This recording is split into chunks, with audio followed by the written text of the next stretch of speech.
नमस्कार साथियों, good luck media news channel में आपका स्वागत है। जैसा कि आपको विदित है कि आज मध्य प्रदेश अपना 70वां स्थापना दिवस मना रहा है।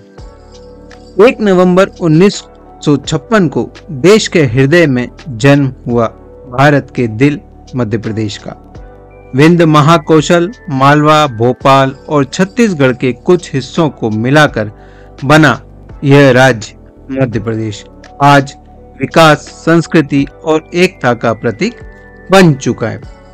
राजधानी भोपाल में आज भव्य समारोह का आयोजन लाल परेड ग्राउंड में किया जा रहा है।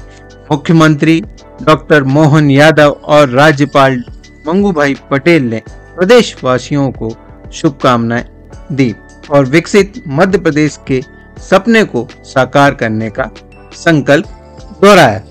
इस वर्ष की थीम है विकास और नवाचार की दिशा में मध्य प्रदेश। प्रदेश के हर कोने में लोक नृत्य, झांकियां और सांस्कृतिक कार्यक्रमों से नई ऊर्जा का संचार हो रहा है। आइए इस स्थापना दिवस पर हम सब मिलकर यह प्रण लें कि हम अपने इस प्यारे राज्य को और भी समृद्ध, स्वच्छ और सशक्त बनाएंगे। वहीं मध्य प्रदेश के मुख्यमंत्री डॉक्टर मोहन यादव के द्वारा आज प्रातः लाल परेड ग्राउंड में जाकर प्रदर्शनी का अवलोकन किया और मीडिया से चर्चा के दौरान क्या कहा, चलिए वो भी हम आपको सुनाते हैं। दिवस की पूरे प्रदेशवासियों को, देशवासियों को बधाई। 1 नवंबर 1956 में बनने वाला मध्य प्रदेश तत्कालीन समय के मध्य भारत, मालवा, विंध्य, सीपी एंड बरार ऐसे कई राज्यों से जोड़ करके ये राज्य की रचना हुई और राज्य ने 70 साल की यात्रा में सभी प्रकार के क्षेत्रों में अपनी प्रगति, उन्नति करते हुए अपने से एक समृद्ध राज्य का उदय कराते हुए भी अपनी विकास यात्रा को नहीं रोका। छत्तीसगढ़ आज हमारा ही अपना भाई है, जो हमसे अपने योजना के दृष्टि से एक अलग प्रकार का राज्य बनकर के निकल के आया और हमें इस बात का संतोष है कि उसके भी 25 वर्ष हो रहे हैं। तो छत्तीसगढ़ के मुख्यमंत्री को, छत्तीसगढ़ की सरकार को और माननीय प्रधानमंत्री को भी धन्यवाद। वो आज उसकी रजत जयंती में शामिल हो रही है, हमारे लिए सौभाग्य की बात है। जब हम अपने 70वें वर्ष की तरफ बढ़ रहे हैं तो समान रूप से कई क्षेत्रों में हमने अपने जो नए नए लक्ष्य हासिल किए उस दिशा में छलांग लगा के आगे बढ़ रहे हैं। आज हम कल्पना करें केवल 70 साल की विहंगम उस सिंहावलोकन के आधार पर, तो हमारी ये 20 साल की यात्रा 55 साल पे भारी पड़ती है। उसके आधार पर हम बीते 2 साल की यात्रा के लिए भी हमने अपनी प्रदर्शनी में लक्ष्य हासिल करने के लिए वो टारगेट भी रखे और अतीत के काल से भारत के अभ्युदय का भी कहानी और उसके माध्यम से गौरवशाली अतीत की तरफ भी प्रदर्शनी के माध्यम से बताने का प्रयास किया है। जब हमारे देश के कई हिस्से, हमारे सांस्कृतिक भारत के अतीत के काल के कोई हिस्से होंगे, वहाँ पर भी जैसे आज ईरान के अंदर भी मंदिर है तो उस मंदिर की एक चित्र इस प्रदर्शनी के अंदर लगा हुआ है। बंदर अब्बास में जहाँ भगवान राम और उनकी प्रतिमाओं का एक अंदर का गर्भ का दृश्य, वो भी प्रतिमा अंदर दिखाई दे रही है। उत्तर प्रदेश सरकार ने विक्रमादित्य के जीवन काल को लेकर विविध प्रकार की जो प्रदर्शनी चित्रों के माध्यम से सजाई है, ये प्रदर्शनी भी यहाँ लगी जहाँ हमको अच्छा लगता। हमारे मध्य प्रदेश के महानायक वीर विक्रमादित्य जब अयोध्या में जाकर 60 से ज़्यादा मंदिरों का निर्माण कराते हैं, 240 से ज़्यादा कई सेवा प्रकल्प चालू करते हैं, जब प्रयागराज में जाते तो प्रयागराज तीर्थ स्वयं विक्रमादित्य का स्वागत करते हुए दिखाई देते हैं। ऐसे कई सारे चित्रों की प्रदर्शनी से हमारे गौरवशाली अतीत को भी बताने का प्रयास स्थापना दिवस के अवसर पर किया है। इस प्रदर्शनी में निःशुल्क आने के लिए और समझने के लिए दिन भर आज, कल, परसों लगातार रहेगी।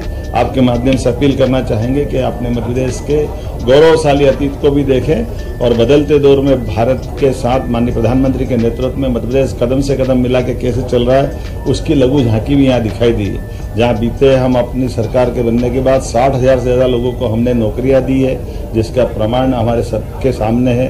हमारी 3 साल की पीएससी की सारी एग्जाम कराते हुए ये 2025 की पीएससी के एग्जाम के लिए आए। सभी प्रकार के क्षेत्रों में लगातार मंजूरियां देते हुए जो हमने घोषणा पत्र में लिखा था, वो 1 लाख से ज़्यादा नौकरियां हम त्वरित गति से देने वाले हैं। सभी प्रकार का प्रमोशन के मसले पे भी हमारी सरकार काम कर रही है।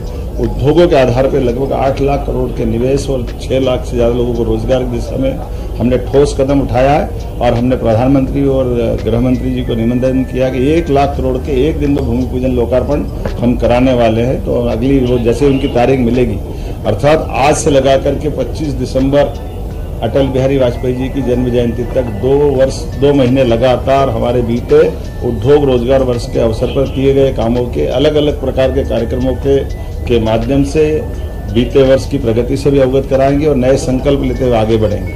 आइए हम सब मिलकर के यशस्वी प्रधानमंत्री के नेतृत्व में बदलते दौर में भारत के साथ मध्य प्रदेश भी अपनी ताकत के साथ बढ़े और आर्थिक रूप से समृद्ध और सक्षम बने, इस दिशा में हम काम कर रहे हैं। इसलिए हमारी आज की स्थापना दिवस की थीम भी उद्योग और रोजगार वर्ष मनाने के आधार पर आज से ही प्रारंभ हो गई।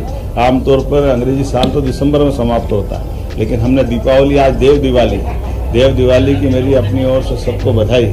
आज भगवान विष्णु एक तरह से अपने इस लीलालोक का भार संभालेंगे और हरिहर मिलन का भी आज अद्भुत दृश्य 3 तारीख को बनता है। ऐसे में हमने अपने पूरे प्रदेश के अलग अलग आदिवासी अंचलों के वादकों के साथ सुबह ये प्रदर्शनी का शुभारंभ किया है, जो अपने नैसर्गिक सौंदर्य के आधार पर वहाँ की प्राकृतिक व्यवस्था में अपने सभी वाद्य यंत्रों से अपनी सांस्कृतिक धारा को भी मजबूत कर रहे हैं। कल्चर डिपार्टमेंट अपने इस स्थापना दिवस के साथ आज के कार्यक्रम के अलावा कल और परसों विक्रमादित्य महानाट्य का मंचन भी करेगा, जब मध्य प्रदेश के ही बच्चे अपने इस महानाट्य की प्रस्तुति देते हुए गौरवशाली अतीत का विक्रमादित्य काल को जीवंत करते दिखाई देंगे। वाकई वो अद्भुत अवसर रहेगा। मेरी अपनी ओर से संस्कृति विभाग को बधाई, मैं माननीय विधायक पूर्व प्रोटेम स्पीकर रामेश्वर शर्मा जी को बधाई दे रहा हूँ, महापौर मालती राय जी को बधाई दे रहा हूँ, सभापति किशन सूर्यवंशी जी और ये पूरे आयोजन के सूत्रधार कल्चर डिपार्टमेंट के मंत्री